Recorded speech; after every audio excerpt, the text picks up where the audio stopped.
Hello guides, welcome to my another video. এই মুহূর্তে আমি রয়েছি সদরঘাট বুড়িগঙ্গা নদীর তীরে। আজকের উদ্দেশ্য পড়ন্ত বিকালে একটু ঘোরাঘুরি, অর্থাৎ বিনোদনের জন্য সদরঘাট ঘাটে চলে আসলাম নৌকা একটু ভ্রমণের জন্য।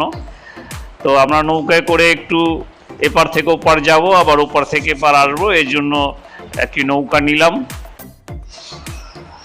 আসলে দীর্ঘদিন হলো আমি নৌকায় চড়ি না, যদিও আমি গ্রামের ছেলে, কিন্তু আসলে গ্রামে এখন যাওয়া হয় না আর নৌকাও চড়া হয় না।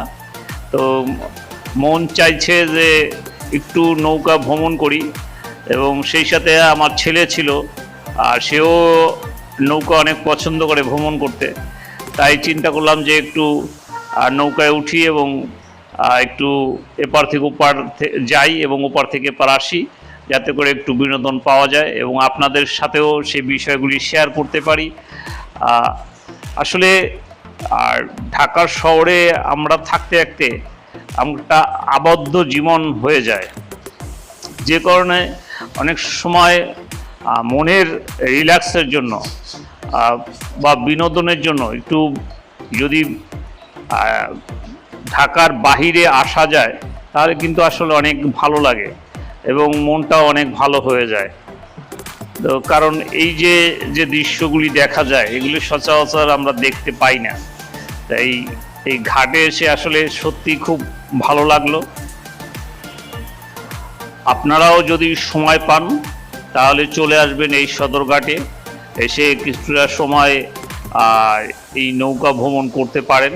এখানে অনেক অজস্র নৌকা আছে, আপনি যে কোনো একটি নৌকা ভাড়া করতে পারবেন এবং দেখাচ্ছে শুধু এপার থেকে ওপার না, আপনি অন্য জায়গাও আপনি যেতে পারবেন। তাদের টাকা দিলে তারা আপনাকে সময় দিবে এবং বিভিন্ন জায়গায়, অর্থাৎ নৌকায় আপনাকে অনেক দূর পর্যন্ত ভ্রমণ করাবে।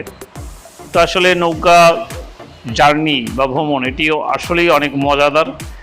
আর সবচেয়ে বড় বিষয় হচ্ছে এই সদরঘাটে বুড়িগঙ্গা নদীর যে অবস্থা, এতে আসলে বেশি সময় নৌকায় জার্নি করার ইচ্ছাও থাকে না।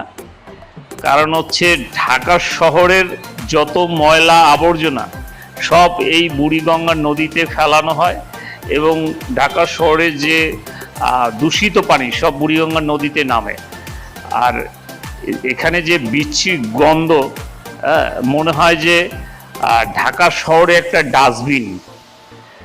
তো এই জন্য আসলে যতই বিনোদনের জন্য আসা হোক না কেন বুড়িগঙ্গার নদীতে, আসলে সেইভাবে মানে মনটাকে আপনি সেভাবে প্রফুল্ল করতে পারবেন না, কারণ এই যে দুর্গন্ধ, এই দুর্গন্ধের কারণে। তারপরেও ঢাকা শহরে যেটুকু পাওয়া যায় বিনোদন বুড়িগঙ্গা নদীতে, যদি আপনাদের ইচ্ছা থাকে তাহলে এসে আপনারা একটু এনজয় করতে পারেন সব পরিবারে এসে। কারণ এখানে বড় বড় লঞ্চ রয়েছে, নৌকা রয়েছে এবং সে দূর থেকে বুড়িগঙ্গার যে ব্রিজ রয়েছে সেটিও আপনি দেখতে পারবেন। দেখেন পরন্ত বিকালে যে সূর্য অস্ত যাচ্ছে, সেটি দেখা যাচ্ছে সুন্দর লাল হয়ে আছে। তো এরকম পরন্ত বিকালে আসবেন, আশা করি আপনাদের ভালো লাগবে।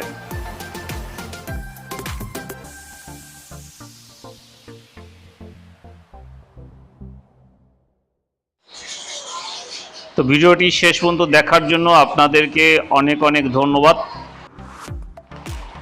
চ্যানেলটি সাবস্ক্রাইব করে আমার পাশে থাকবেন এবং আপনাদের জন্য নিত্য নতুন ভিডিও দিতে পারি, সেজন্য আপনারা আমাকে সহযোগিতা করবেন।